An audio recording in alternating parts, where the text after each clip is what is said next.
बिस्मिल्लाहिर्रहमानिर्रहीम, अस्सलामु अलैकुम, welcome back to learn psychology. Introduction to psychology का अगर आपको कोई भी चैप्टर है तो उसमें ज़रूर ये होगा, और ये एक फ़र्स्ट टॉपिक है हमारा इंट्रोडक्शन टू साइकोलॉजी का। इसमें हम पढ़ेंगे व्हाट इज़ साइकोलॉजी, साइकोलॉजी आखिर है क्या, साइकोलॉजी का मतलब क्या है, what is the meaning of psychology and definition, psychology की क्या तारीफ़ है, एंड बोनस पॉइंट एक आपको दूंगी मैं एग्ज़ाम के हवाले से।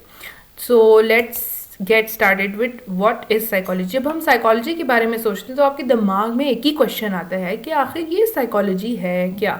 तो इसको समझने के लिए ऑब्वियसली हम किताबें तो नहीं उठा लेंगे, तो इसमें जो है हमें लफ्ज़ जो साइकोलॉजी है उसको समझना ज़रूरी है। तो ये लफ्ज़ भी नहीं है, ये साइकोलॉजी का जो लफ्ज़ है ये भाइयों ये दो अल्फाज से मिलकर बना है जो कि हम आगे पढ़ेंगे। उससे पहले मैं आपसे एक क्वेश्चन पूछती हूँ कि क्या आपको ऐसा नहीं लगता कि जो साइकोलॉजी का वर्ड है वो लॉजी लॉजी लॉजी हमने बड़ा ही सुना है और बड़ा ही फेमिलियर सा लगता है। तो वो क्यों लगता है? क्योंकि लॉजी जो है वो हम बायोलॉजी, जोलॉजी, एंथ्रोपोलॉजी, एनोलॉजी इन सब में हमने बहुत ज़्यादा सुना हुआ है, ठीक है, क्रिमिनोलॉजी, ठीक है। तो साइकी जो है वो बहुत ही नेगेटिव सेंस में भी बहुत से लोग यूज़ करते हैं, बट जो है वो हम अभी आज जो है वो असली मतलब इसका पढ़ लेते हैं। मीनिंग साइकोलॉजी का क्या है? The word psychology comes from 2 Greek roots. Meaning जो साइकोलॉजी एक वर्ड है वो 2 ग्रीक रूट्स से आता है। रूट्स गाजर वाली रूट्स नहीं, शलजम वाली रूट्स नहीं, ये जो है वो रूट्स, ग्रीक जो है वो एक जगह का नाम है और ग्रीक उसकी ज़ुबान भी है। तो ग्रीक की रूट्स यानी कि उस जगह की जो ज़ुबान की जो रूट्स हैं, यानी कि वो असली अल्फाज जो हैं ग्रीक के, वो 2 अदद हैं जिनमें से एक का मतलब है, एक का नाम है साइकी और दूसरे का नाम है लॉगोस। तो साइकी का मतलब है सेल्फ, सोल एंड माइंड, जबकि लॉगोस का मतलब है नॉलेज या द स्टडी ऑफ। तो साइकोलॉजी या साइकी और लॉगोस का मिला के जो मतलब बनता है वो है the study of soul, spirit, self और माइंड, ठीक है। तो अभी हमें समझ आ गई कि साइकोलॉजी का मतलब क्या है, कि what is the meaning of psychology. अब हम ये समझ लेते हैं कि साइकोलॉजी की डेफिनेशन क्या है, कि अगर आपके पेपर में आ जाता है डेफिनेशन या व्हाट इज़ साइकोलॉजी तो आप सिर्फ मीनिंग लिखोगे तो वो कबूल नहीं होगा, काबिल कबूल नहीं होगा। अब हमारे पास आ जाती है डेफिनेशन। तो साइकोलॉजी की डेफिनेशन जो है वो है psychology is a scientific study of behaviour and mental processes.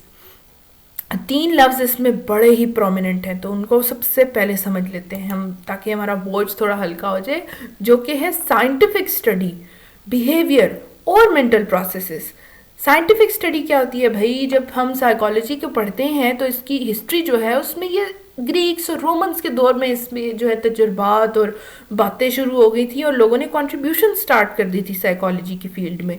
तो उस वक्त फ़िलासफ़ी जो है वो साइकोलॉजी की फाउंडेशन थी, और फ़लसफ़े को उस वक्त जो है वो एक फाउंडेशन था वो हर सब्जेक्ट का ऑलमोस्ट।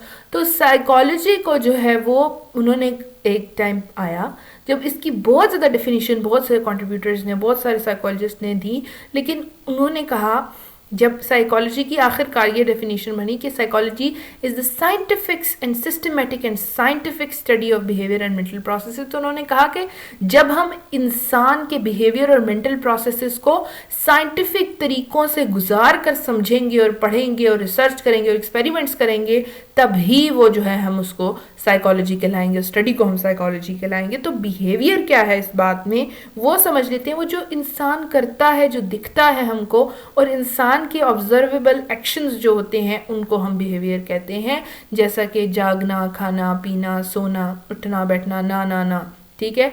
तो ये ऑब्जर्वेबल एक्शंस, वर्बल एक्शंस जो हैं वो उसमें आ जाते हैं। इसके बाद हमारे पास आ जाता है मेंटल प्रोसेसेस या मेंटल एक्टिविटीज़। मेंटल प्रोसेसेस जैसे कि हायर मेंटल प्रोसेसेस में आ जाता है परसेप्शन, रीजनिंग, डिडक्टिव रीजनिंग, या जो है इसमें परसेप्शन आ जाता है और मेमोरीज आ जाती हैं, ठीक है।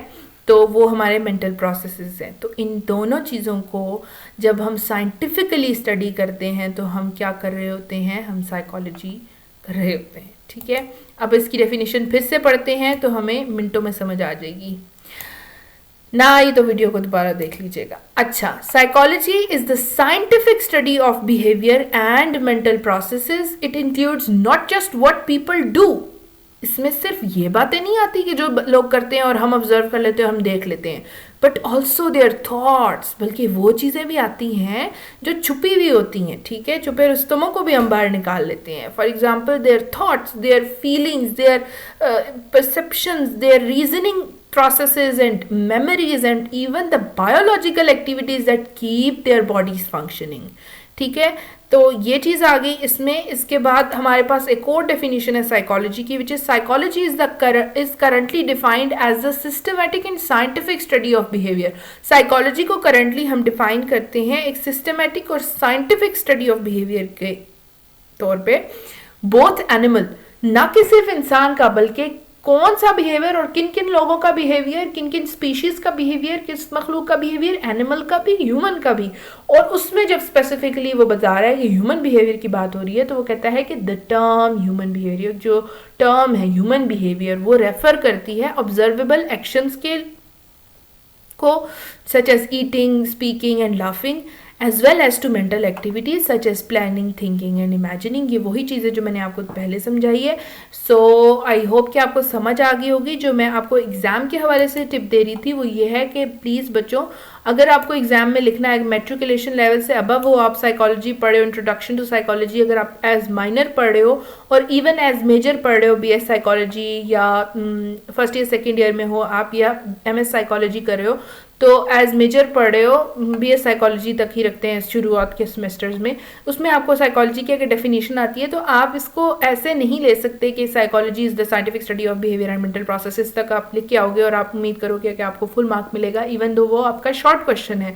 आपको शॉर्ट क्वेश्चन हो या लॉन्ग क्वेश्चन हो, उसमें अगर लॉन्ग क्वेश्चन में एज अ पार्ट या शॉर्ट क्वेश्चन में एज फुल जो है वो क्वेश्चन आपको मिलता है, तो वो आपका कम से कम इतना ही क्वेश्चन का आंसर होना चाहिए जितना कि ये पूरा लिखा हुआ है। ठीक है, तो फॉर एग्जाम्पल मुझे आ जाता है व्हाट इज साइकोलॉजी या डिफाइन साइकोलॉजी, या define psychology and scope of what is the scope of psychology, या what is the nature of psychology. ठीक है, तो ये सारी चीज़ें आ जाती हैं और उसमें डिफाइन साइकोलॉजी का जो पार्ट है वो हमने देना है, तो उसमें भी आपको ये पूरा लिखना पड़ेगा। और अगर आपका शॉर्ट जो है वो सिर्फ डिफाइन साइकोलॉजी है, या स्पेसिफिकली उन्होंने कह दिया है कि give 2 definitions of psychology, give 2 comprehensive definitions of psychology, तो वो ये भी डेफिनेशन आप दे सकते हैं और ये दोनों डेफिनेशंस आप देंगे। और अगर आपको सिर्फ डिफाइन साइकोलॉजी कहा गया तो आप ये पूरी डेफिनेशन लिखेंगे, सिर्फ रेड लाइन नहीं लिखेंगे। ठीक है, आई होप कि आपको समझ आ गई हो। और नेक्स्ट वीडियो तक के लिए please do subscribe to my channel, like my videos।